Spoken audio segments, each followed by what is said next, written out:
Republican Party of India ni luwa jimung pai TUIRPC ni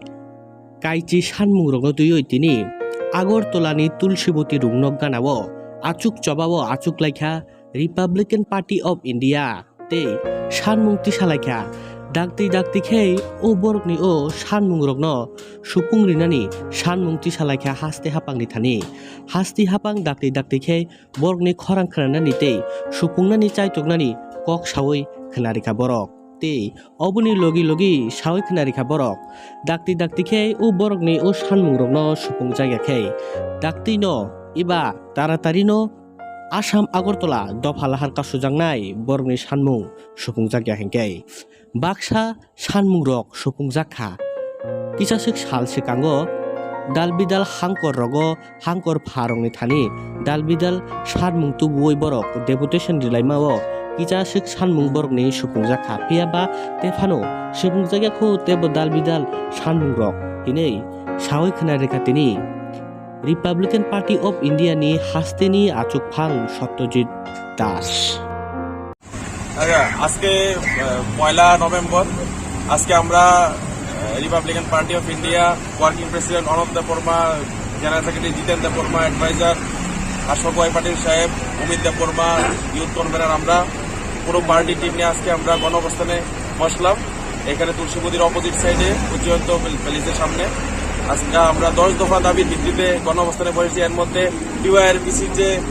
44 দফা দাবি সেটা already এক নম্বরে আমরা ইনক্লুড করেছি এছাড়াও আরো 9টা দাবি যুক্ত হয়েছে টোটাল 10টা দাবি নিয়ে আমরা 2 দিনে গণঅবস্থানে বসেছি এবং আমরা এখান থেকে ঘোষণা দিতে চাইছি যদি এই দাবিগুলির মধ্যে সরকার অন্তত 50% যদি পূরণ করে আশ্বাস না দেয় 2 দিনের মধ্যে তাহলে আমরা আগামী কিছুদিনের মধ্যে 4 থেকে 5 দিনের মধ্যে আমরা আসাম আগরতলা যে হাইওয়ে আছে সেটাকে আমরা অবরোধ করে দেব আমাদের 4-5 হাজার কর্মী অলরেডি সব রেডি হয়ে গেছে আমরা এটাকে অবরোধ করে দেব যদি দাবিগুলি না মানা হয় আমরা 44 দফা দাবি টিওআইআরপিসি সহ আমরা প্রায় সবগুলি জেলাতে একটা জেলা বাদ দিয়ে প্রায় সবগুলি জেলাতে আমরা আমাদের ডেপুটেশন দিয়েছিলাম কিন্তু এর মধ্যে কিছু দাবি পূরণ হয়নি এরকম না সরকারের সদিচ্ছা আছে কিছুটা পূরণ হয়েছে কিন্তু যতটুকু পূরণ হওয়া দরকার ততটুকু পূরণ হয়নি সেই জন্য আজকে আমাদের এই অবস্থানে বসতে হলো যে আমরা 44 দফা দাবি তো আছে এর সাথে আরো যুক্ত হয়েছে 9টা টোটাল এখন 10টা দাবি নিয়ে 44 দফা দাবিকে আমরা 1 নম্বরে রেখে আমরা এটাকে 1 নম্বর পয়েন্ট রেখেছি এছাড়া 10টা পয়েন্ট আমাদের আছে এবার 10টা পয়েন্টের মধ্যে অন্তত যদি 50% দাবি যদি সরকার এবার সহমত হয় পূরণ করার জন্য তাহলে ঠিক আছে আর যদি না হয় 2 দিনের মধ্যে তাহলে আমরা হাইওয়ে ব্লকেজ করব আর বাকিটা গণতবাবু বলবেন আপনার নাম আর designation Satyajit Das state president RPA এখানে আমরা আমাদের কেন্দ্রীয় সরকার রাজ্য সরকারের সঙ্গে আমরা যে একত করেছেন কংগ্রেস সরকার সিপিএম সরকার এবং বিজেপি সরকার আমাদের সঙ্গে এখনো আমাদের শর্তগুলো পূরণ করে নাই এই পূরণ করার জন্য আমরা আজকে আমাদের যারা ক্যাডার আছে যারা আরপিআই সমর্থন আছে তাদের জন্য আমরা সমস্ত কিছু আমাদের দাবি দেওয়া বুঝিয়ে দেব কেননা আমরা দেখেছি বিগত এখন আমরা মথাকে দেখেছি গ্রেটার ত্রিপুরার জন্য এবং কেউ আমাদের বাংলাদেশের সমস্যা জনজাতিদের সমস্যা নিয়ে কথা বলে না যারা বলেছিল আমাদের তারা পার্টির জন্য কথা বলে বিজেপি বলে বিজেপির জন্য সিপিএম বলে সিপিএম এর জন্য কংগ্রেস বলে কংগ্রেসের জন্য কিন্তু পরবর্তী সময়ে কি হবে আমাদের ইতিহাস ধীরে ধীরে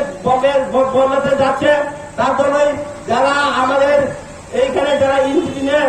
যারা বাঙালি ভাই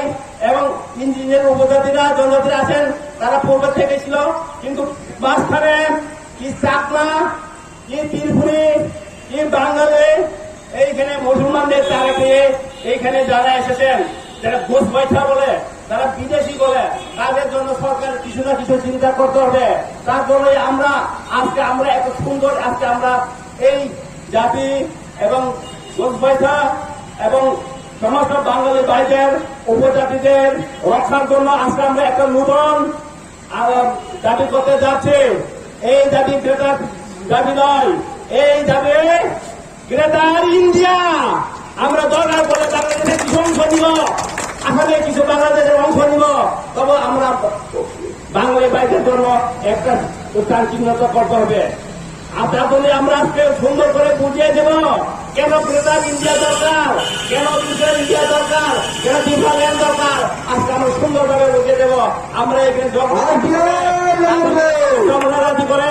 কোনো লাভ নেই, জনরাজি ছাড়া লাভ নেই। আমরা একটা সুন্দর সমস্যা সমাধানের মধ্যে আসতে হবে। তার জন্য আমরা আজকে এই করা থেকে আমরা কেন ইন্ডিয়া গ্রেটার ইন্ডিয়া দরকার, কেন গ্রেটার ত্রিপুরাল্যান্ড দরকার, কেন আরবিআই দরকার, কেন সরকারের কাছে এইসব আন্দোলন করা দরকার, আজকে আমরা প্রস্তুত করে আমরা আমাদের সমস্ত ত্রিপুরাবাসীদের এবং ইন্ডিয়াবাসীদের সামনে তুলে ধরব। আরেক কারণে দেখো সিপিএম করে, কংগ্রেস করে, টিএমএস করে এবং পিওআইপিসি করে, এনএলএফটি করে, এডিপিএফ করে, যারা মরেছেন পুলিশের পিতা খাইয়ে, পুলিশের আইন শৃঙ্খলা কারণে অনেক পুলিশ খারাপ আছে, অনেকে জেলে মারা গেছেন, অনেকজন জবা করে মারা গেছেন,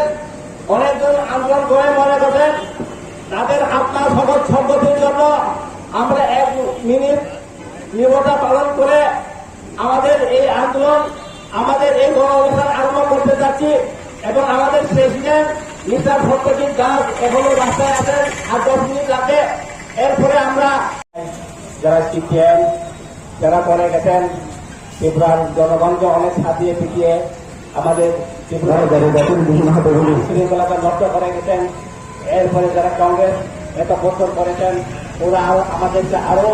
নষ্ট করে গেছেন। তার জন্য আজকে আমরা ডিইউআইআরসিসি এবং আরপিআই রিপাবলিকান পার্টি অফ ইন্ডিয়ার পক্ষ থেকে আমরা আজকে গণ অবস্থান করেছি। কেননা আমরা একটু আরম্ভ করতে যাচ্ছি,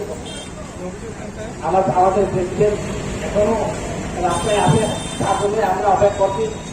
মিলে আমরা আজকে এখানে আমাদের গণ অবস্থান, প্রথম গণ অবস্থান আজকে তরফ থেকে এবং টিআইবিসির তরফ থেকে করতে যাচ্ছে। কেন করতে যাচ্ছে আজকে আমরা তুলে ধরব। কিন্তু এর আগে যারা আমাদের জন্য মারা গেছেন, অনেকজন সিপিএম করে মারা গেছেন, অনেকজন